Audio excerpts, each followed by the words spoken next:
Livro Os Mensageiros, de Francisco Cândido Xavier, pelo Espírito André Luiz. 10. A experiência de Joel. Afastando-nos para um canto do salão, acompanhei Vicente, que se dirigiu a um velhote de fisionomia simpática. Então, meu caro Joel, como vai? Perguntou-o atencioso. O interpelado teve uma expressão melancólica e informou. Graças à bondade divina, sinto-me bastante melhorado. Tenho ido diariamente às aplicações magnéticas dos gabinetes de socorro no auxílio e estou mais forte. Cederam as vertigens? Indagou o companheiro com interesse. Agora são mais espaçadas e, quando surgem, não me afligem o coração com tanta intensidade. Nesse instante, Vicente descansou os olhos muito lúcidos nos meus e disse sorrindo. Joel também andou nos círculos carnais em tarefa mediúnica e pode contar experiência muito interessante. O novo amigo, que me parecia um enfermo em princípios de convalescença, esboçou um melancólico sorriso e falou. Fiz minha tentativa na terra, mas fracassei. A luta não era pequena e fui fraco demais. O que mais me impressiona no caso dele, porém, interpôs Vicente em tom fraterno. É a moléstia que o acompanhou até aqui e persiste ainda agora. Joel atravessou as regiões inferiores com dificuldades extremas, após demorar-se por lá muito tempo, voltando ao Ministério do Auxílio, perseguido de alucinações estranhas, relativamente ao pretérito. Ao passado? Perguntei surpreendido. Sim, esclareceu Joel, humilde. Minha tarefa mediúnica exigia sensibilidade mais apurada, e quando me comprometi à execução do serviço, fui ao Ministério do Esclarecimento, onde me aplicaram um tratamento especial, que me aguçou as percepções. Necessitava condições sutis para o desempenho dos futuros deveres. Assistentes amigos desdobraram-se em obséquios por me favorecerem, e parti para a terra com todos os requisitos indispensáveis ao êxito de minhas obrigações. Infelizmente, porém...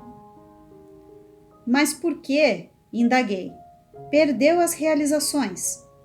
Tão só em virtude da sensibilidade adquirida? Joel sorriu e obtemperou. Não perdi pela sensibilidade, mas pelo seu mau uso. Que diz? Tornei admirado. Meu amigo compreenderá sem dificuldades. Imagine que, com um cabedal dessa natureza, ao invés de auxiliar os outros, perdi-me a mim mesmo. É que, segundo concluo agora, Deus concede a sensibilidade apurada como espécie de lente poderosa, que o proprietário deve usar para definir roteiros, fixar perigos e vantagens do caminho, localizar obstáculos comuns, ajudando ao próximo e a si mesmo. Procedi, porém, ao inverso. Não utilizei a lente maravilhosa no Mister Justo.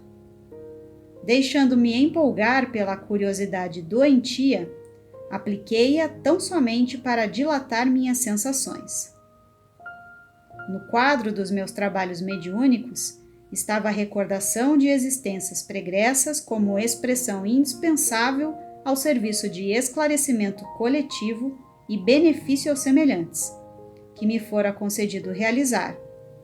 Mas existe uma ciência de recordar que não respeitei como deveria. Interrompendo um instante a narrativa, aguçava-me o desejo de conhecer-lhe a experiência pessoal até o fim. Em seguida, continuou no mesmo diapasão. Ao primeiro chamado da esfera superior, Acorri, apressado. Sentia, intuitivamente, a vívida lembrança de minhas promessas em nosso lar. Tinha o coração repleto de propósitos sagrados. Trabalharia, espalharia muito longe a vibração das verdades eternas. Contudo, aos primeiros contatos com o serviço, a excitação psíquica fez rodar o mecanismo de minhas recordações adormecidas, como o disco sob a agulha da vitrola. E lembrei toda a minha penúltima existência, quando envergara a batina, sob o nome de Monsenhor Alexandre Pizarro, nos últimos períodos da Inquisição Espanhola. Foi então que abusei da lente sagrada a que me referi.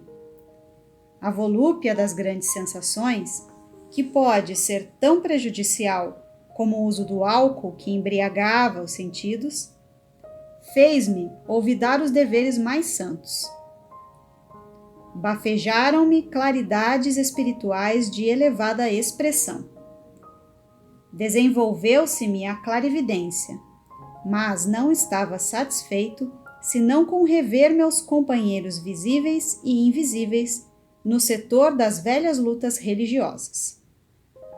Impunha a mim mesmo a obrigação de localizar cada um deles no tempo, fazendo questão de reconstituir-lhes as fichas biográficas, sem cuidar do verdadeiro aproveitamento no campo do trabalho construtivo. A audição psíquica tornou-se-me muito clara. Entretanto, não queria ouvir os benfeitores espirituais sobre tarefas proveitosas e sim interpelá-los, ousadamente, no capítulo da minha satisfação egoística. Despendi um tempo enorme, dentro do qual fugia aos companheiros que me vinham pedir atividades a bem do próximo, engolfado em pesquisas referentes à Espanha do meu tempo.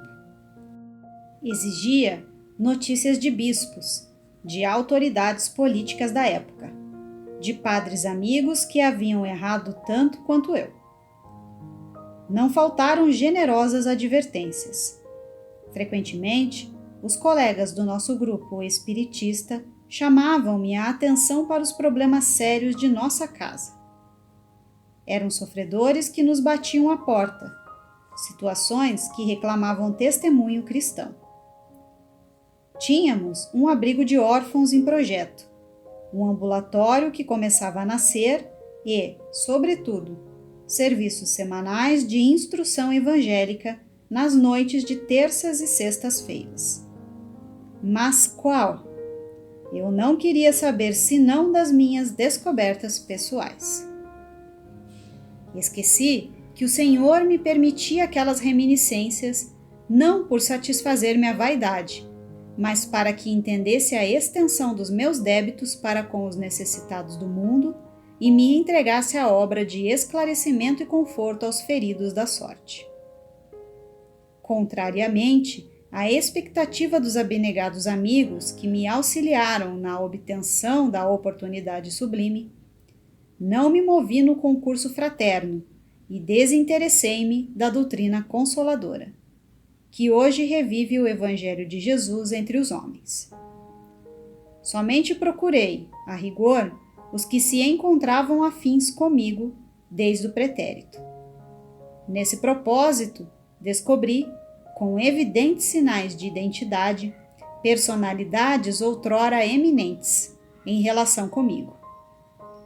Reconheci o senhor Higino de Salcedo, grande proprietário de terras, que me havia sido magnânimo protetor perante as autoridades religiosas da Espanha, reencarnado como proletário inteligente e honesto, mas em grande experiência de sacrifício individual.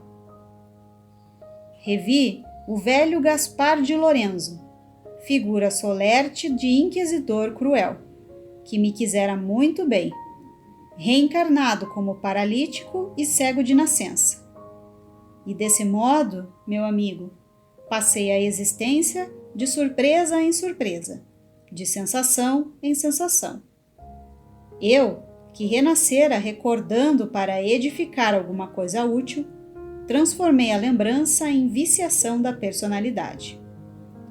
Perdi a oportunidade bendita de redenção. E o pior é o estado de alucinação em que vivo. Com o meu erro, a mente desequilibrou-se e as perturbações psíquicas constituem doloroso martírio. Estou sendo submetido a tratamento magnético de longo tempo. Nesse momento, porém, o interlocutor empalideceu de súbito. Os olhos, desmensuradamente abertos, vagavam como se fixassem quadros impressionantes, muito longe da nossa perspectiva.